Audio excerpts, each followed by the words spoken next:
dans nos sports, on utilise beaucoup les superlatifs. Mais c'est vrai que tu regardes le truc et tu te dis « Ah ouais, quand même, c'est encore plus gros que le très gros que t'avais imaginé. » L'Indus, c'est un peu une légende dans le kayak. C'est un peu notre 8000 à nous et notre rivière ultime pour les kayakistes. Il n'y a quasiment aucune autre rivière au monde qui a ce débit, cette difficulté et qui est soutenue pour autant de jours. Il y a tellement de rapides qu'on a finalement très peu d'informations et chaque année en fait c'est un peu une nouvelle rivière.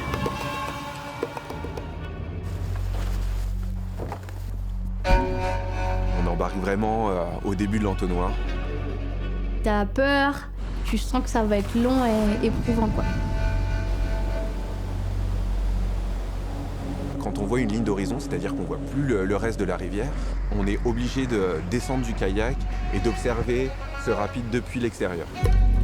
Au premier regard, on ne voit pas où on peut passer, on se dit c'est impossible. They have a good meeting down there.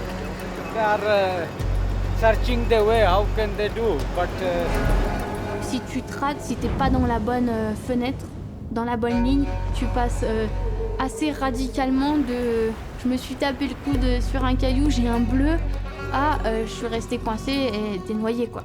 Si le trou te retient, en fait, on va commencer à faire des espèces de cycles et tout simplement, on va se faire désosser.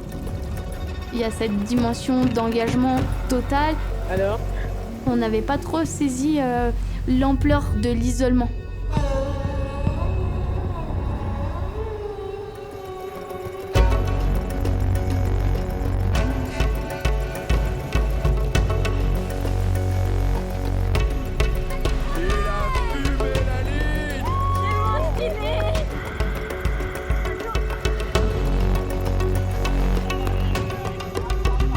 Allez Nounou, première femme dans l'histoire.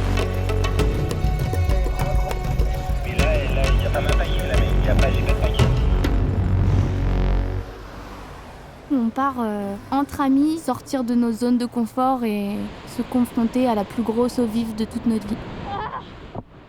Inch'Allah.